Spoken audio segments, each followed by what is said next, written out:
The Roman Empire built 250,000 miles of roads. They did not have Google Maps. They were fine. This is the story of what would have happened if they did. They would not have been fine. Welcome back to the Crude Canvas, where history's biggest disasters get the stick figure treatment they deserve. Today's story involves the greatest military logistics operation in human history, a turn-by-turn navigation app, and one Roman soldier named Marcus who just wanted to get to Gaul without thinking too hard. It involves real-time traffic updates in 100 AD. Estimated travel time, 14 days. Rerouting. To understand why this is a problem, you need to understand what made Rome great. Rome did not conquer half the known world because its soldiers were brave.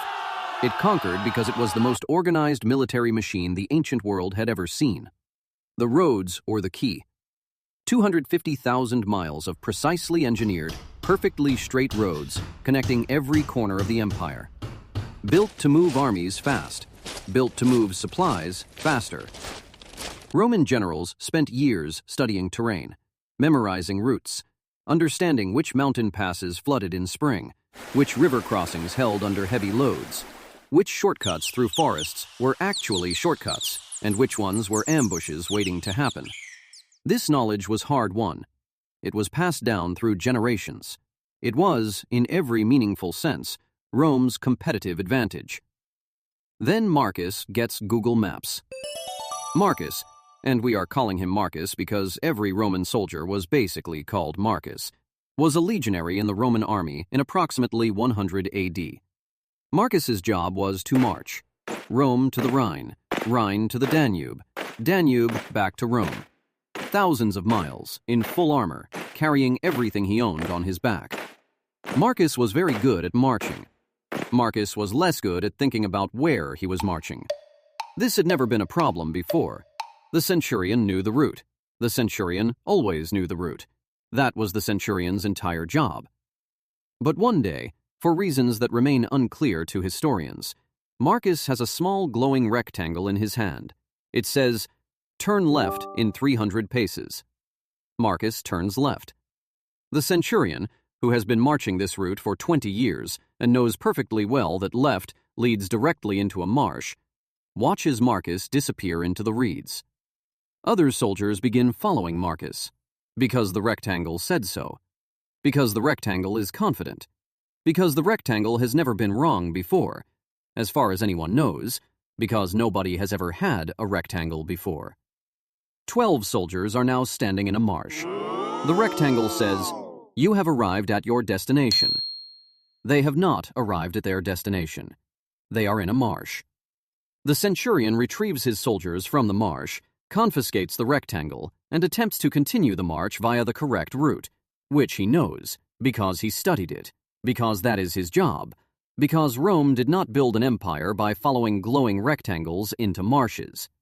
The rectangle, from inside the centurion's pack, announces loudly, "Recalculating."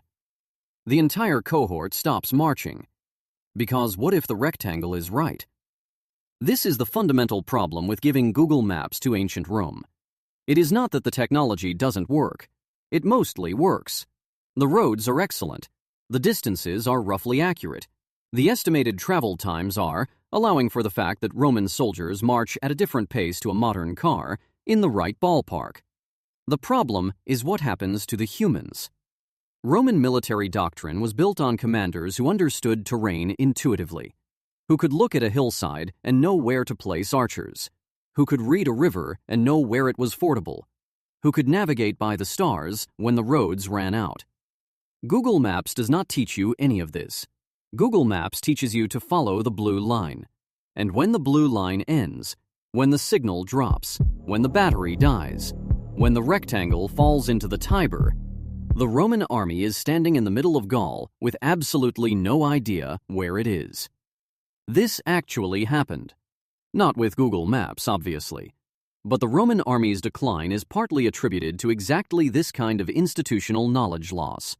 As Rome became more dependent on people who managed logistics from a distance rather than learning it personally, it gradually lost the geographic intelligence that had made it invincible. Rome did not fall because of barbarians. Rome fell because it forgot how to read a map. Google Maps would have just made this happen faster. Meanwhile, back in 100 AD, Marcus has found the rectangle again. It is telling him that his estimated journey time to the Rhine has increased by 4 days due to Marsh-related delays. It is also asking him to rate his recent route. Marcus gives it 5 stars. Marcus has learned nothing. Marcus, wherever he ended up, probably Gaul, possibly still in the Marsh, presumably arrived eventually.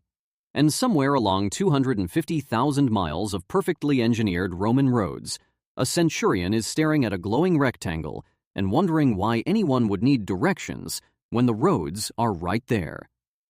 The roads are right there. They built the roads. This is the Crude Canvas. If you want to see what happens when the Australian military declares war on a bird and loses, hit subscribe, and we will see you on the next canvas.